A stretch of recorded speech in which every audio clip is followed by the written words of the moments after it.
På Sorø Fag- og Efterskole har vi hvert år en projektuge, hvor elever fra forskellige linjer arbejder sammen på tværfaglige produktioner. I år har vi skabt både et magasin og en podcast, og det, du skal til at høre nu, er resultatet af elevernes arbejde. Rigtig god fornøjelse.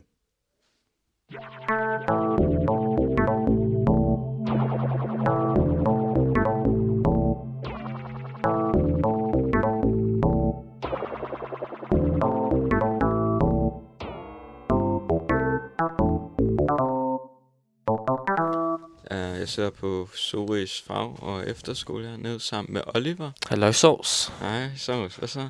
Du er fagskoleelev her. Ja. Jeg vil gerne spørge dig, hvorfor du har valgt den i stedet for efterskolen. Ærligt, fordi jeg gad ikke at tage eksamener igen. Det er forståeligt. Og du er gastronomielev, ikke? Ja. Hvordan er det? Jeg synes, det er ret dejligt. Jeg synes, det er sådan sjovt at lave mad. Det er også dejligt at spise mad. Det er ikke. Det er godt at høre. Mm. Men jeg er lidt mere interesseret i din daglige dag her på efterskolen, forhold til en normal skole, og nu også, hvor du er fagskole, så du ikke har normale timer. Hvad laver du så? Plejer sådan at spille basketball, eller så spiller jeg også Playstation, eller så hænger jeg ud med sådan vennerne, ikke?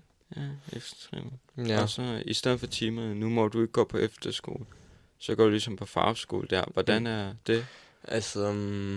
Jeg synes, det er ret dejligt, at jeg skulle øje med sådan dansk, matematik og engelsk, for jeg har altid syntes, det var kedeligt. Ja, så du laver ikke dansk matematik, men hvad laver du så? Så er jeg sådan livsfag, hvor det er sådan alle mulige sådan andre temaer, hvilket jeg synes er mere interessant. Interessant. Kan du give nogle eksempler på livsfag, hvad det kunne være? Lige nu har vi om AI. AI? Så hele, hvordan det fungerer? Så det er sådan, så skal vi skrive sådan prompts til sådan ChatGPT og få den til at blive en eller anden karakter. Hvilket sådan, jeg synes ikke nødvendigvis, det er så sjovt, men sådan, jeg vil hellere have den matematik. Okay, om det skal du høre, du også. Nu må du fagskoleelev, så har du om tirsdagen, hvor du også skal lave mad. Hvordan er det? Jeg synes ikke nødvendigvis, det er sådan... for mig så er det bare sådan en del af min dagligdag. Jeg tager det ikke som sådan et eller andet specielt eller sindssygt hårdt. Jeg synes ikke, det er sådan hverken hyggeligt, men det er heller ikke noget, der er sådan hårdt, som sådan andre mennesker beskriver det. Ja, nok. Så du siger, at der er mange andre, der synes, det er hårdt. Ja. Hvad laver I? Så det er sådan... Så skal vi hjælpe til at lave mad til hele skolen, så det er sådan meget mere sådan industrikøkken-oplevelse, end der er i sådan vores normale linjefagstimer, hvor vi har gastronomi, hvor det er meget mere sådan hjemmekøkkenagtigt. Så du laver faktisk mad til sådan omkring 80 mennesker hver tirsdag? Ja, jeg hjælper til. Det der, er det ikke, synes du ikke, det er meget fedt? Jo. Så sådan, det er fedt, men sådan stadigvæk ret sådan hårdt. Sådan, ikke nødvendigvis hårdt, men sådan lidt kedeligt nogle gange. Færdig. Jeg kan godt se, man skal bare skræde en kartoffel nogle gange. Ja, det er jo sådan et arbejde jo. Ja, det er det. Nå, det er fantastisk. Ja. Og du har det godt hernede? Ja, jeg synes, det er ret fedt efterskole. Det er det. Jeg har et sidste spørgsmål, og det er, hvorfor valgte du den her efterskole i forhold til andre? Det var fordi, at der var 2 af mine venner, som skulle gå på den her efterskole, og så siden jeg sådan var ude på markedet ret sent og lede efter en efterskole, så var det bare, jeg sådan valgte den, de skulle gå på. Så du, der er ligesom, inden du startede her, var der noget, du sådan gad godt at vide? Sådan godt lige ønske? Sådan for eksempel en pakkeliste, eller et eller andet sådan mere konkret? Nej, jeg tror sådan, jeg var sådan... Selvom jeg sådan var ude og kigge efter efterskole ret sent, synes jeg også, jeg var sådan ret forberedt. Jeg vidste sådan godt, hvad jeg skulle have, og hvad jeg sådan havde brug for.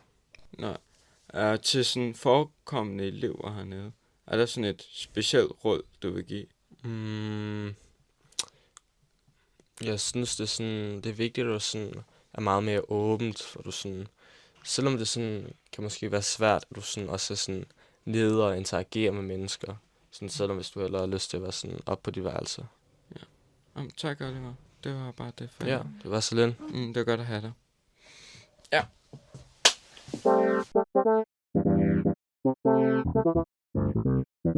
Det er Valdemar Lorentzen her. Jeg sidder på Sorøs Fag- og Efterskole sammen med Gustav her. Ja, hej.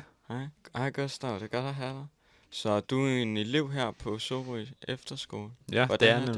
nemlig. Det er meget spændende. Det er også meget socialt at være på efterskole. Ja, det er det. Meget anderledes fra en normal folkeskole. Ja, man sover her jo og sådan noget. Alt det der. Du har vi har linjefag hernede, og hvad fag har du? Jeg har game design. Game design, hvad laver I der på game? Vi laver spiludvikling, og det indebærer 3D-modellering og kodning og sådan noget. Og hvordan er det i forhold til de normale timer? Det er meget mere computerorienteret og lidt mere nørdet end for eksempel de andre fag, vi har. Og er det fedt? Ja, jeg synes, det er meget fedt. Og du sagde, du lavede computerspil, så er du i gang med at lave et spil dernede, eller? Ja, vi er faktisk i gang med at lave en 3D-shooter i Unity. I Unity, okay. Og det er meget fedt. Men nu er det ikke kun skolearbejde, for jeg har også en efterskole. Så jeg er også fri hernede, så hvordan er det? Hvad laver I for eksempel efter skole? Vi går meget tit ned i Rema 1000 og køber snacks og sodavand og sådan noget. Og så hygger vi også bare generelt, ser film, sidder nede i gameren, hvor vi kan sidde og spille sammen. Spille brætspil, puslespil, eller bare hænge ud. Vi har også valgfag hernede, så hvad har du? Jeg har guitar faktisk. Guitar? Fedt, så du sidder og spiller guitar hernede? Ja. Fantastisk. Også, hvordan vil din dagligdag se ud til sådan hernede på Sorø? Altså det starter jo med, at man skal stå op, og så går man ned og spiser morgenmad 7:30. Og så skal man være klar til timer eller rengøring 7:15 og sådan noget. Og så ellers så er det bare så har man bare sin linjefag eller sin normale fag indtil klokken 2. Ja, det er omkring halv 3, halv 4 eller sådan noget. Det er forskelligt til dag til dag. Ja. Og det er også en vigtig del af efterskolen, i min mening i hvert fald. Lærerne hernede, så kan du lide lærerne? Ja, det synes jeg faktisk. Det er nogle rigtig gode lærere. Og ja. Ja, så de laver nogle gode aftenaktiviteter og sådan noget. Ja. Spiller tit badminton og stikbold og sådan noget. Fedt. Det var godt at have dig. Ja. Tak for at jeg måtte være på.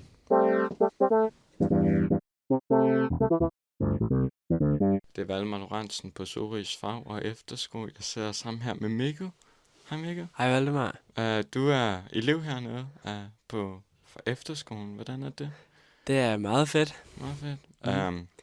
Du har ligesom valgt den her efterskole i stedet for fagskole. Er der nogen særlig grund til det? Ja, det er fordi, jeg havde brug for en 10. så jeg kunne komme videre på gymnasiet. Eller jeg skulle bruge en 10. så jeg kunne komme videre på det gymnasie, som jeg gerne ville være. Okay. Og du ved også, hvad synes du, der er sådan fedt ved at sådan gå på en efterskole i stedet for sådan en fagskole? Jeg synes, det er bedre. Absolut ændret. Absolut. Du er ikke så vild med, at det på efterskole? Okay. Jeg vil hellere gå på fagskole, fordi det er sådan... Nej, jeg mener sådan, i stedet for en folkeskole. Sådan, hvordan er det at gå på efterskole i stedet for folkeskole? Ja. Jeg synes helt klart, det er bedre at gå på efterskole, fordi man er tættere med sine venner, og man er langt mere social, fordi man også sover her. Så det er sådan... Ja, det er langt hyggeligere. Det er det. Altså nu bruger du også din fritid hernede, sådan efter skolen. Sådan, er der noget særligt, du laver? Ja. Jeg spiller pool og hænger ud med mine venner. Laver du noget andet? Jeg træner. Så du træner? Så du har ligesom et fitnesscenter hernede? Ja, vi har et fitnesscenter. Og det bruger du meget? Er det fedt, ikke? Ja, det er virkelig hyggeligt. Så synes du, der er mange sådan eftermiddagsaktiviteter, sådan ting, du kan gøre efter skolen? Jeg føler ikke, der bliver arrangeret nok eftermiddagsaktiviteter. Jeg føler godt, der kunne blive lavet noget mere, hvor det ligesom er lærerne, der sådan styrer det. Så der rent faktisk kommer folk. Det ville være ret hyggeligt, hvis vi sådan gik ned og spillede fodbold eller noget lignende. Okay. Det er også... Nu har du ligesom valgt den her efterskole, hvor der er sådan over 100 i sådan Danmark. Er der en særlig grund til, at det skulle være den her? Det var fordi, den er meget sådan åben. Altså, det var meget indelukket på de andre, jeg har været på. Altså, det lignede virkelig sådan fængsel på de andre. Det her det er meget mere sådan åbent. Så jeg synes, det er meget mere venligt. Ja, sådan, præcis. Miljøet er også virkelig fedt. Det er også lækkert, at det nu er I lyttere her, så I kan ikke se, men det er en tidligere kokskole, jeg ved ikke. Husholdningsskole. Ja, husholdningsskole. Gammel as fuck, men virkelig pæn. 1890. Ja, et eller andet den stil. Virkelig pæn. Og det er også, nu har vi gået her et halvt års tid. Hvad synes du, der måske du kan godt at vide, før du starter her, eller sådan en råd, du vil give til folk, der skulle gå her næste år? Det stillede jeg også i går. Ja. Jeg skal tænke mig om. Tag jeres egen madrasser med. Sengene er sådan virkelig dårlige. Sådan en god ekstra madras. Ja, en god ekstra madras, du kan putte ovenpå. Ja. Jamen, det var fantastisk at have dig, Mikkel. Jeg tror, det var det for i dag. Så. Ja, mange tak, Valdemar. Ja, Det var vi hyggeligt. ses.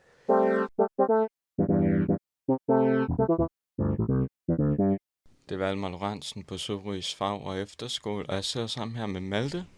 Hej, og velkommen for, at jeg måtte komme. Ja, og det er godt at have dig, Malte, her. Du er været efterskoleelev her. Det er jeg. Jeg var nysgerrig. Hvordan er det at gå her?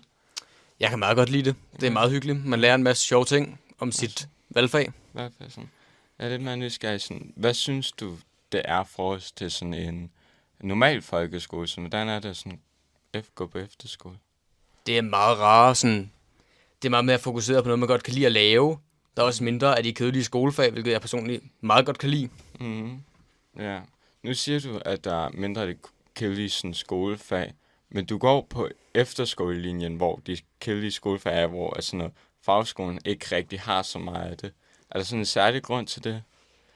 Bare fordi de er kedelige, skal man jo ikke sådan... Man skal stadig lære, hvad man bruger dem. Husk det. Man skal ikke glemme det. Fair nok. Det er fint. Og du er vel game design elev, ikke? Det er jeg. Hvordan er det at sådan have andre fag, sådan hernede, sådan at have linjefag hernede? Det er okay. Det er ikke det værste, men jeg kan stadig bedre lide at have game design. Fair nok. Også sådan at nu bor du også på skolen. Hvordan synes du, det er for fællesskab og alt sådan noget? Er der sådan bo på den? Det gør jo en ret stor forskel, at man altid er sammen med folk, hvis man ikke er inde på sit værelse. Og selv når man er man sammen med en roommate. Det sådan laver nogle stærkere bånd. Ja, fair nok. Der er også sådan over hundredvis af sådan efterskoler her i Danmark. Så er der en særlig grund til, at du valgte den her? Jeg kiggede lidt rundt efter forskellige med sådan game design, og også lidt på nogle e-sport nogen, men jeg valgte den her, fordi den så godt ud med game design. Og er du meget interesseret i sådan noget game design? Ja, jeg vil gerne prøve at lave mit eget spil, selvom jeg tror ikke, det er det, jeg kommer til at leve af hele mit liv. Fair nok. Og sådan, nu har vi gået her et stykke tid. Var der sådan noget, du lidt fortryder, eller sådan ønske, du vidste, før du startede her? Det vil jeg faktisk ikke sige, der er. Jeg synes, det er gået ret godt. Okay, så du ikke...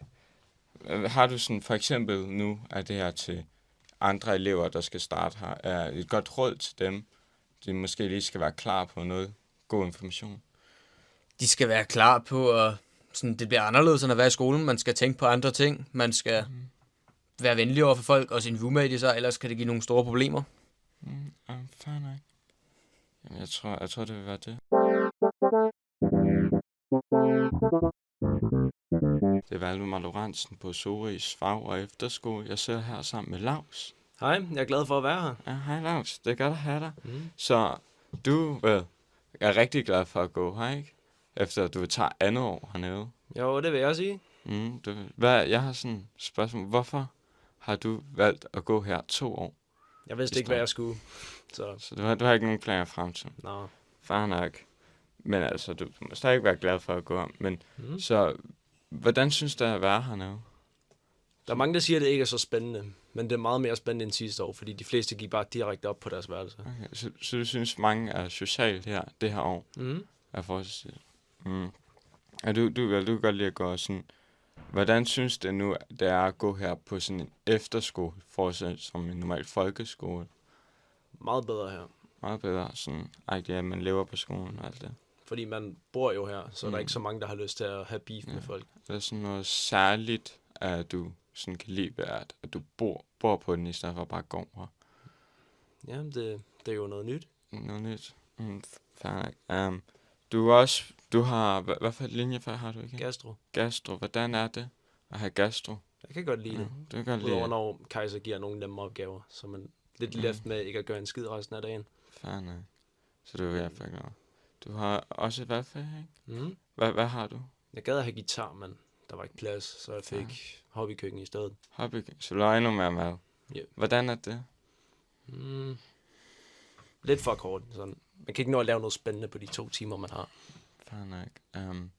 Det er også, du har ligesom valgt den her efterskole, og der er sådan over 100-vis, eller i hvert fald 100, i sådan Danmark. Så er der en særlig grund til, at du valgte den her hernede? Jeg kan ikke helt huske, hvorfor. Ja, det er også 2 år siden, det er lang tid. Det er fair nok. Men nu har du også gået her. Er der sådan et særligt råd, du vil give til sådan en nykommende elev, eller hvor du først startede her? Der er næsten 100 mennesker på den her skole. Det er lidt umuligt ikke at kunne have en eller et par. Men, Så bare prøv at undgå dem, eller sådan. ja. Fair nok. Så det kan du godt sige til yngre. Der er altid en eller anden i verden. Hvis der er en irriterende gut, så bare gå væk fra den gut, altså det er ikke svært. Fair nok. Det er fantastisk. Jeg ved ikke helt, om jeg er den, der skal sige det råd dog. Ja. Ja, fair nok. Det er okay. Du er ved efterskoleelev. Hvorfor valgte du det i stedet for fagskole?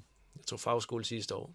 Fair nok. Plus, hvis jeg ikke tager 10. nu, så vil mit niveau være på 5. klasses. Så Det er fair nok, Lars. Så du valgte at tage begge i stedet for kun den ene. ja.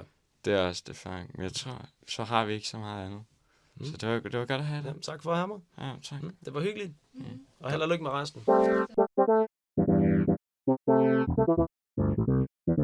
Det var Malou Rantzen på Sørøs Fag- og Efterskole, og jeg sidder sammen med Bertram her. Hej. Så du er en elev hernede, Ja, og du går i 10. klasse, og det. gør Hvordan jeg. går det? det går meget godt. Godt. Altså, du ved, vi har nu kun 3 store fag, og så selvfølgelig et linjefag. Altså, idræt om tirsdagen, det er altid sjovt. Det er sådan en god ændring af rutinen. Så du går ligesom der, og du nævnte lige linjefag, og du er på hvilke? Jeg er på game design. Game design, og det er fedt. Jeg vil mere spørge, hvordan er det at sådan gå på efterskolen her, i stedet for sådan folkeskole? Sådan, hvordan er det, de nye ændringer? Hvordan synes du om det? Altså selvfølgelig den største ændring, det er det, at man nu lever på skolen, hvilket jeg synes faktisk bringer en meget tættere på ens venner, fordi i stedet for at efter skole, så skal man gå 20 minutter hen til en anden, så kan man bare gå ned ad gangen, og så kan man finde dem og hænge ud. Men hvis man gerne vil væk fra alle, så er det meget sværere, hvilket i hvert fald har været lidt af et problem, især i starten. Så du siger, at man skal i hvert fald være klar på at være åben for dig hele tiden af mennesker. Ja, Men du synes, det er fedt til dagen? det er rimelig fedt, ja.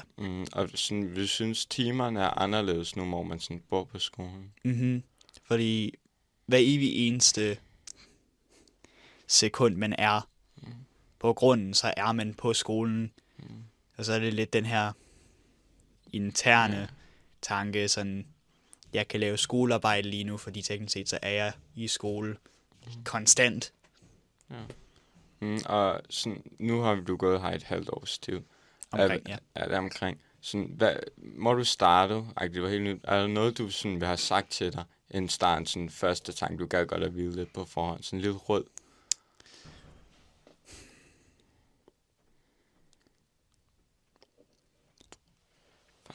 Vær klar på folk, der ikke opfører sig ordentligt på badeværelset. Dårlig bad. Ja, du deler badeværelse, Maja. Det kan også. Det Ja, er ikke fedt. Mit toilet er også overskidt. der er mange gange, hvor jeg finder, toilettet ikke er blevet skyllet ud. Damn. Det er irriterende. Ja. Mit er også overskidt lige nu. Altså sådan, come on. Det er også... sådan folk også rengøring, hvis du bare har en dårlig roommate. Ja. Det er ikke fedt. Jeg gør det meste hver eneste gang. Hvem bor du med? Andy? Andy. Nå. Og er det fedt at sådan bo med nu på efterskolen, ligesom så bor man også elever? Hvordan synes du det? Altså, man har ikke rigtig meget privatliv, når man bor med en roommate. Medmindre man spørger efter det. Hvilket selvfølgelig ikke, det er jeg ikke så god til. Men ellers er det fint. Han holder sig meget til sig selv. Og det gør jeg også. Men nogle gange, så begynder han at tale. Og så lytter jeg ikke rigtig efter. Jamen, færdig. Ja. Du har også, hvad for et valgfag har du hernede? Linjefag eller... Valgfag? Okay, så... Først så valgte jeg... Det var rollespil. Ja, altså Warhammer, selvfølgelig. Det er bare... Kan du beskrive enten Warhammer eller rollespil, hvad det er sådan, det går ud på? Altså Warhammer, det er bare brætspillet. Vi spiller ikke rigtig spillet, det er der ikke rigtig tid til, men vi maler dem og bygger dem, hvilket jeg har gjort i mange år nu. Men rollespil, det var faktisk lidt sjovere, fordi der fik vi lidt lov til at lave vores egen verden, lave vores egen regler. Jeg lavede 2 racer specifikt. Nogle krabbemennesker og nogle hummermennesker. Nej, det er så, jeg var der, så det var meget fedt. Ja. Ja, det var også, jeg savner det også. Jamen, jeg tror... Men nu er Christoffer gået på barsel, så... Altså, simpelthen for dårligt. Ja. Jamen, det var... Men jeg har lige et sidste spørgsmål. Hvad synes du, at der ligesom er lærerne? Hvad synes du om pædagogerne, der er her? Altså, pædagogerne, for det meste, er de ret sjove at hænge ud med. Som pædagoger, så ser jeg dem ikke rigtig særlig meget i skoletiden, medmindre en lærer er væk, og så alligevel, så er de der ikke. Ja. Fordi det var sådan, nu skal I arbejde selv, fordi læreren ikke er her. Har I ikke en pædagog? Jo, men nej, de kommer ikke. Nej, og der er også, vi har ligesom nogle, de holder typisk aftenaktiviteter. Hvordan synes du, det er? For det meste, så er jeg lidt ligeglad med det. Men nogle gange, så er jeg bare sådan, ja, det tjekker jeg ud. Så hvorfor gad du godt at gå på den her efterskole? Altså, det var mest fordi, enten var det den her, eller Aarhus, hvilket er mere, langt næsten væk. 2 timer mere væk fra der, hvor jeg bor. Og så er det også, at den her skole er meget mere sådan lavet til at håndtere folk med diagnoser, hvilket jeg godt kan se. Ja, om det er det i hvert fald. Ja. Det synes jeg også er meget fedt. Også, jeg føler bare, at der er mange folk her, som jeg virkelig godt lide. Men selvfølgelig, det var, da jeg kom til camp, sådan jeg var meget skeptisk over det, før jeg kom til camp. Men da jeg kom hjem, der var bare sådan, jeg skal gå her, fordi jeg havde en virkelig god tid. Så du kan i hvert fald reklamere til sådan folk, at sådan virkelig prøve en camp. Ja, Okay. hvis man er i tvivl om det, så prøv at gå på camp. Fordi så får man virkelig et billede af, hvad der sker. Ja, det er godt. Og hvorfor valgte de efterskoledelen og ikke fagskole? Nej. Jamen, altså, hvorfor valgte du efterskole i sådan stedet for fagskole? Jeg havde ikke noget valg. Touché. Ja. Det var lidt mine forældre, de var bare sådan, du går nu på efterskole her, men det var bare sådan, fagskole lyder meget sjovere. Nej, du går på efterskole nu. Fair nok. Det er det fedt. Det var alt, vi havde tid til i dag. Det var hyggeligt at have dig. Ja, mange tak.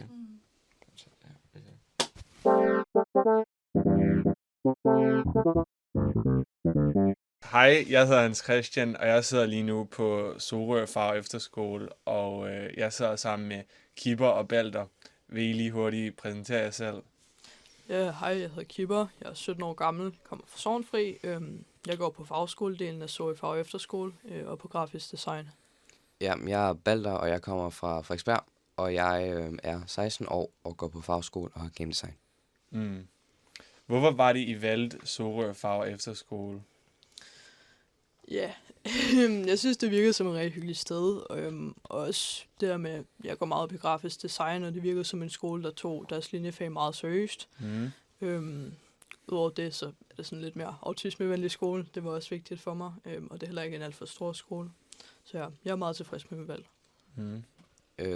Vi ledte efter sådan en skole, der havde sådan game design eller noget lignende med sådan kodning.